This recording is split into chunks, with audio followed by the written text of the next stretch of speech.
Oh yes, I'm a Nick. Okay, my name is Daylo. Okay, nizere ko ibintu ari amahoro, igitondo cy'imigisha. Amafaranga abayashaka bajya gusenga, basenga Imana ibongerera ibintu by'imigisha, ibintu bikomeza kugenda fresh. Okay, nibyo muramubwira n'ubundi nibyo banigeze bagezaho mbabwira ati system yari ni ukubahereza entertainment, showbiz. Ni ibintu biri too much. Babwira ko nakugira irungu wakurikiye Daylo Entertainment. Okay, ni byinshi cyane.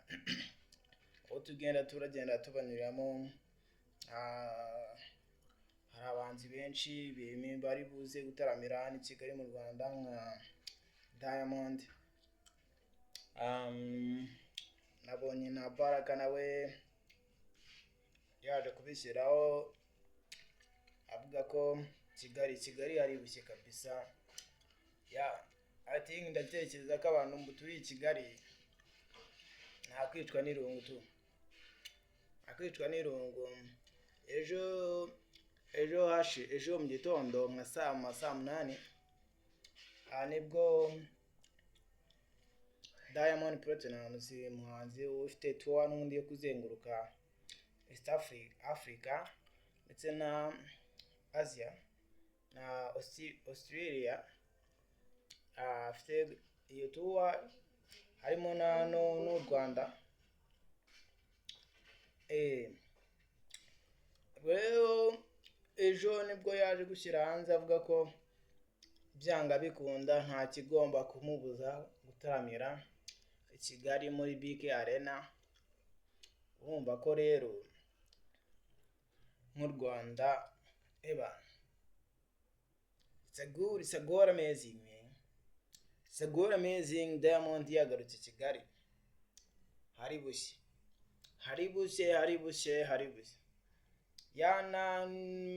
Na weekend naho igahanga kuri cricket naho hari show.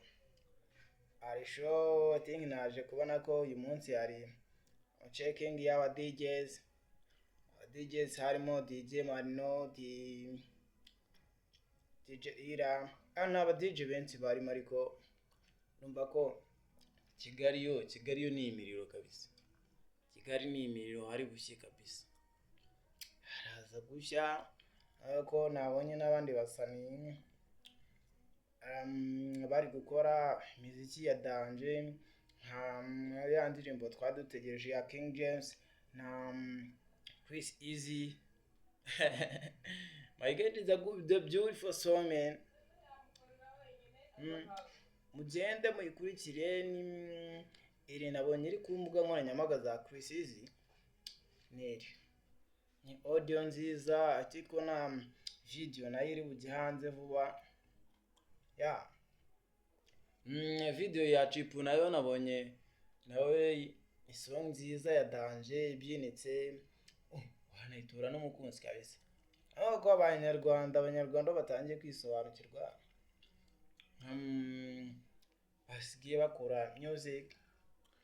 Atinda mbere hari igihe wumvaga radio amasaha 10 agashyira nta ndirimbo y'umunyarwanda urumvaho.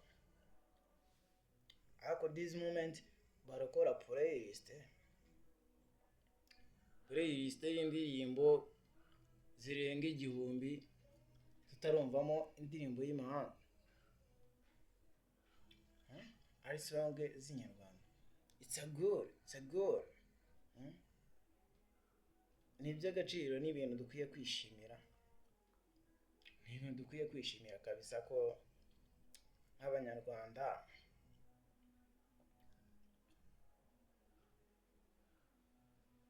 twungutse ibintu byinshi. Hari aho twavuye, hari n'aho twagiye, niba turi kuri level yo gucurangwa bigoranye at this moment. tukaba dufite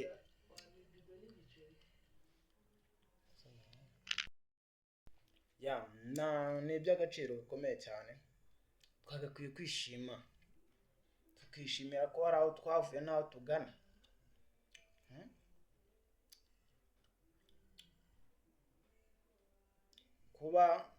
kuba nk'abanyamahanga baza mu Rwanda baje kureba ese icyo gihugu nk'u Rwanda duhora twumva ni iki gute, ese gikora gute, ahubwo bagasanga kiri difference n'iwabo. Twumvise ko agezweho nawe yaje kuvuga ko Kigali irarenze bro, Kigali irarenze mu isuku, umutekano, abajene baho bamaze kwisobanukirwa mu buryo bashakamo amafaranga. Nkanye nk'aba content creator dusigaye Kigali, my guy, bamaze kwisobanukirwa,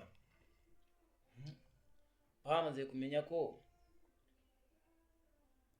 gushaka amafaranga ari ibintu byoroshye, batagombye gusabiriza ngo ese ngo wampaye udufaranga duke nkishyurira inzu, wampaye ko nabuze utwo kurya.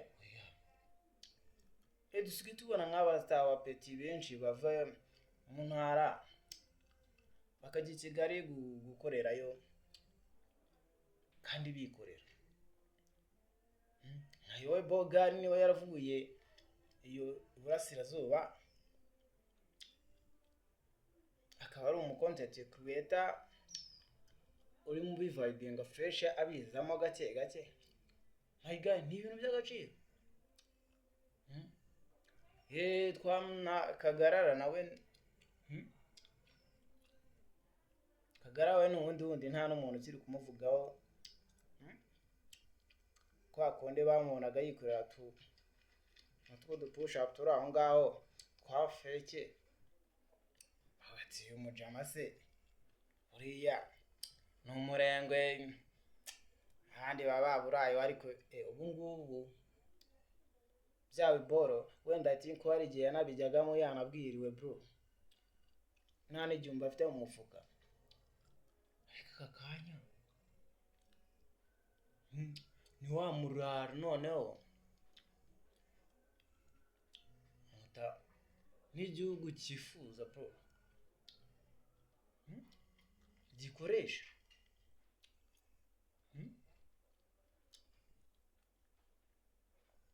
Ni bariya rero u Rwanda rushaka.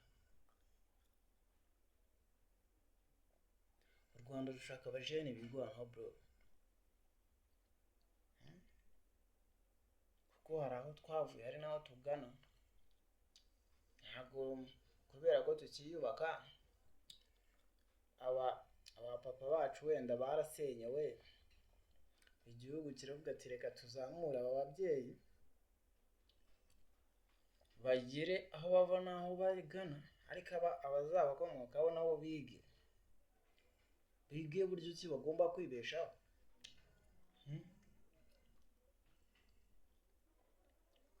Igihugu gitera imbere kizatera imbere kubera ko hari icyo gihugu gifite abaturage bari developed badasabiriza.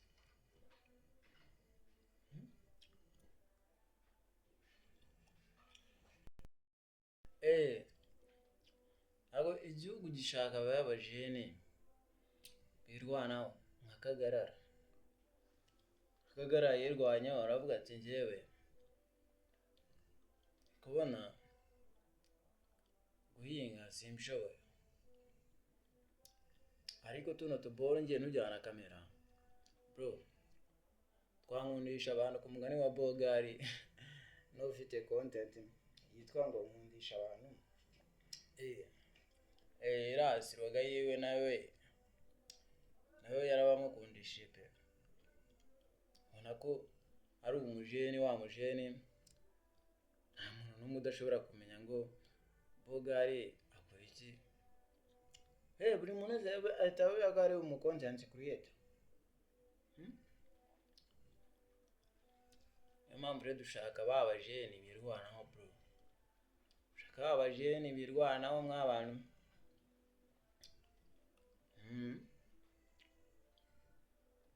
Yakara akanyuzemo kuko n'ubundi Daily Entertainment ni urubuga rw'urubyiruko kandi showbiz tuyikorera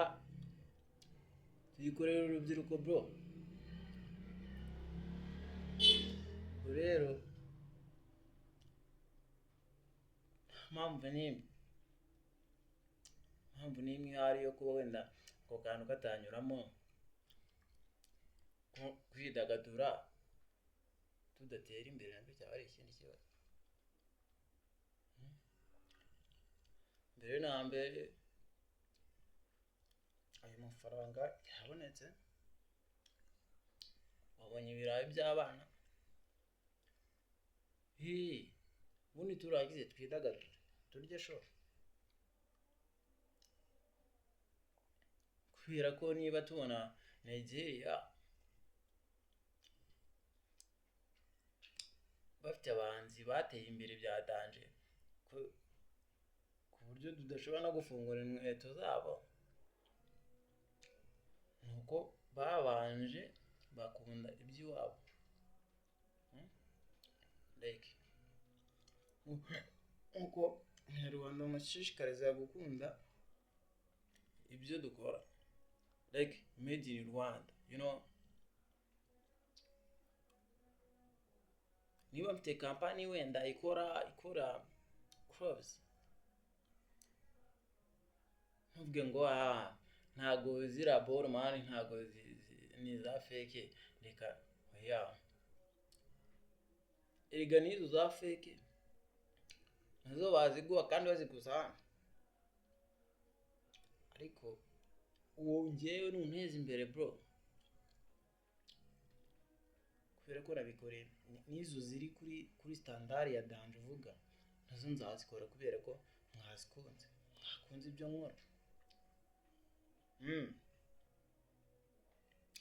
Niyo mpamvu rero banyarwandakazi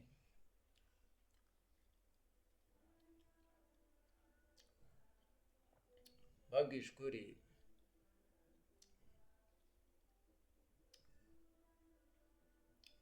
uru rubuga rwa Daily Entertainment babwira ko ni urubuga ruzatuma mutagira irungu, ruzatuma abajene bitinyuka, tubereka buryo ki nawe watera imbere. Ese kubera iki atabaho?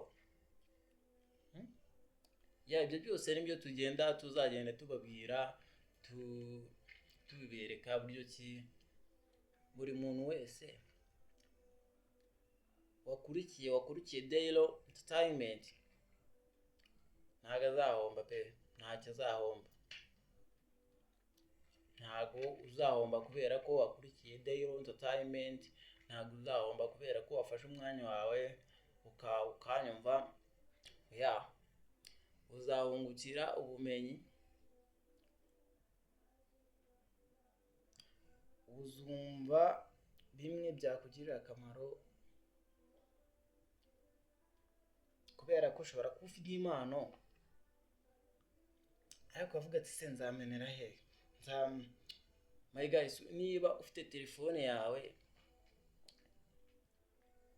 watangira iwawe uririmba kuri telefone yawe, Kenisoro ntiyavuze ku karikodi kagafone, nisugira ngo yarababeshyaga.